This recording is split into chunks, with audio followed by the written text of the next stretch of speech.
Hi అండి, welcome back to our channel మా ఇంటి పొదరిల్లు. ఈరోజు వీడియో ఏంటంటే వంకాయ బజ్జీ చేస్తున్నా. చాలా చాలా టేస్టీగా ఉంటుంది అనమాట. మంచిగా ఉంటుంది. వంకాయ ఇష్టం లేని వాళ్ళకైతే ఇట్లా వంకాయ బజ్జీ చేసి మిరపకాయ బజ్జీ చేసినామని ఇవ్వచ్చు. మా ఇంట్లో అయితే ఎవ్వరు తినరనమాట. వంకాయ ఎవరు చెప్పకుండా చేసిన అనమాట. ఇక తిన్నారు. తర్వాత తెలిసిందిలే తినేటప్పుడు ఎట్లాగో. తిన్నాక ఏం చేస్తారు ఇక. అయితే ఇక వంకాయలు తీసుకొని ఇట్లా 4 కొసలు కట్ చేసుకోవాలి. కొసలు కట్ చేసుకొని 4 చీలికలు చేయాలి. మొత్తం కట్ చేయొద్దు. ఇట్లా తొడిమకాడ అట్లనే ఉంచి పురుగులు ఇట్లా ఉన్నాయా లేదా చూసుకోవాలి. అన్నీ అట్లా కట్ చేసుకొని మొత్తం ఇంకా నూనె కడాయిలో పోసుకొని కొంచెం వేడైన తర్వాత అన్నీ వేసుకోవాలి. వంకాయలు ఇవి ఉన్నాయి కదా కొసలు కట్ చేసి అవి కూర ఇట్లా వండుకోవచ్చు. అవి పక్కకు నీళ్ళలో వేసి పెట్టాలి, లేకపోతే నల్లగా అవుతాయి కదా.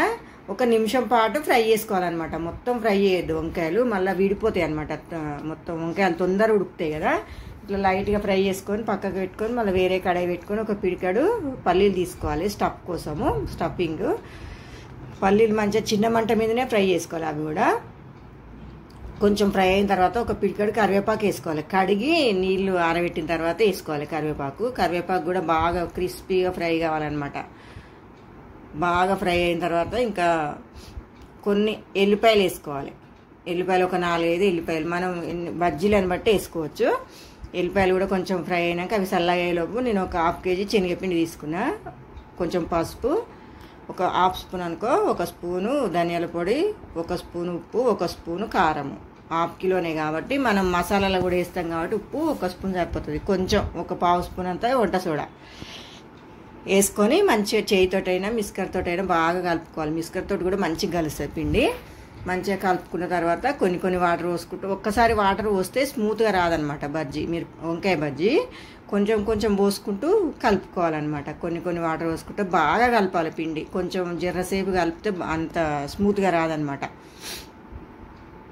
బాగా కలుపుకొని మంచిగా కొంచెం మరీ నీళ్ళు కాకుండా ఇట్లా ఈ కన్సిస్టెన్సీ ఉండాలన్నమాట. కలుపుకొని అది పక్కకు పెట్టేసుకోవాలి. ఒక 10-15 నిమిషాలు బాగా కలిపినాక పక్కకు పెట్టుకోవాలి. ఇప్పుడు మనకు చల్లగా అయింది కదా కరివేపాకు పల్లీలు, అవి ఇక ఒక మిక్సీ గిన్నెలకు తీసుకోవాలి. మిక్సీ గిన్నెలకు తీసుకొని ఇట్లా కరివేపాకు చూడండి ఎంత పొడిగా అవుతుందో, ఇంత క్రిస్పీగా కావాలన్నమాట. తొందరగానే వేగుతుంది.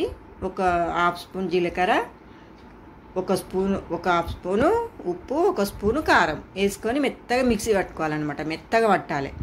పట్టి మసాలా కూడా ఒక గిన్నెలకు తీసి పెట్టుకోవాలన్నమాట. ఒక చిన్న గిన్నెలకు తీసి మనం ఏమంటారు వంకాయలు ఫ్రై చేసుకున్నాం కదా నూనెలో, అవి అందులో ఈ మసాలా అనేది స్టఫ్ చేసుకోవాలన్నమాట. మంచిగా మనం మిరపకాయ బజ్జీలల్లో పూర్ణం ఎట్లా పెట్టుకుంటామో ఇవి కొంచెం జాగ్రత్తగా పెట్టుకోవాలన్నమాట. అందులో పెట్టి ఇట్లా లైట్గా చేతితోటి ఒత్తుకోవాలి, కింద పడదనమాట. మంచిగా కొంచెం ఫ్రెష్ చేసుకోవాలి. మరీ గట్టి కూడా చేయొద్దు, విడిపోతాయి అనమాట వంకాయలు.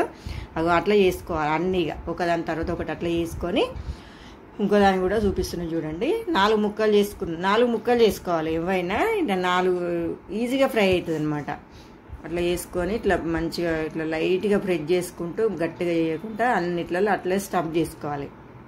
మసాలా అనేది చేసి ఒక గిన్నెలకు తీసుకోవాలి. మళ్ళీ కడాయి మనం వంకాయలు ఫ్రై చేసుకున్న నూనెనే అది మరీ బాగా వేడి కావద్దు, మీడియంగా వేడి కావాలన్నమాట.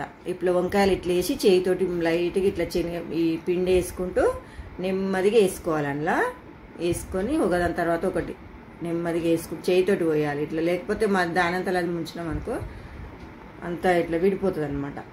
అట్లా వేసుకోవాలి ఒకదాని తర్వాత. మరీ ఎక్కువ కూడా వేయొద్దు, మనకు తీయడానికి ఇబ్బంది అవుతుంది అనమాట.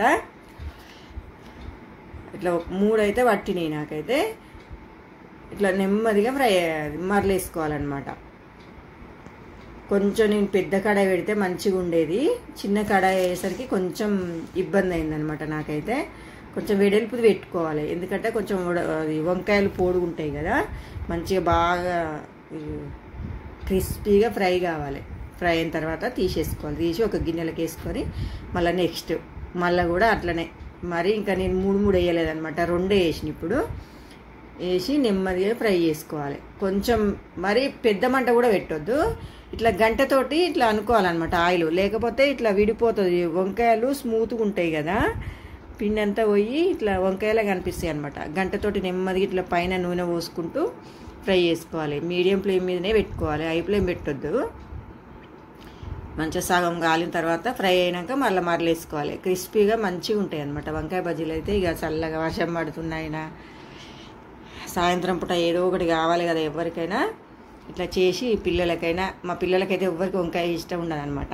అన్నీ వేసుకున్న తర్వాత ఒకటి ఇంకా ఈ వంకాయ బజ్జీలు మధ్యలో ఘాటు పెట్టుకొని సన్నగా కట్ చేసుకున్న ఉల్లిగడ్డలు మంచిగా స్టఫ్ చేసుకోవాలన్నమాట. మా ఇంట్లో ఎక్కువ ఎవ్వరు తినరు, నాకైతే ఇష్టం అనమాట ఉల్లిగడ్డ పల్లీలు వేసుకోవడము. ఇట్లా పల్లీలు కూడా వేసి నిమ్మకాయ విండొచ్చు, నిమ్మకాయ లేదనమాట. నిమ్మకాయ వింటే చాలా బాగుంటుంది. ఇంకా ఇట్లా పల్లీలు ఉల్లిగడ్డ వేసుకొని తింటే ఆహా ఏమన్నా ఉంటుంది అసలు. లాలజరం నాకు మాట్లాడుతుంటేనే నీళ్ళు ఊరుతున్నాయి అనమాట. చూడండి ఎంత బాగున్నాయి వంకాయ బజ్జీలు, చాలా బాగుంటాయి. ఓకే అండి, వీడియో కనుక నచ్చినట్టయితే లైక్ చేయండి, షేర్ చేయండి, సబ్స్క్రైబ్ చేయండి.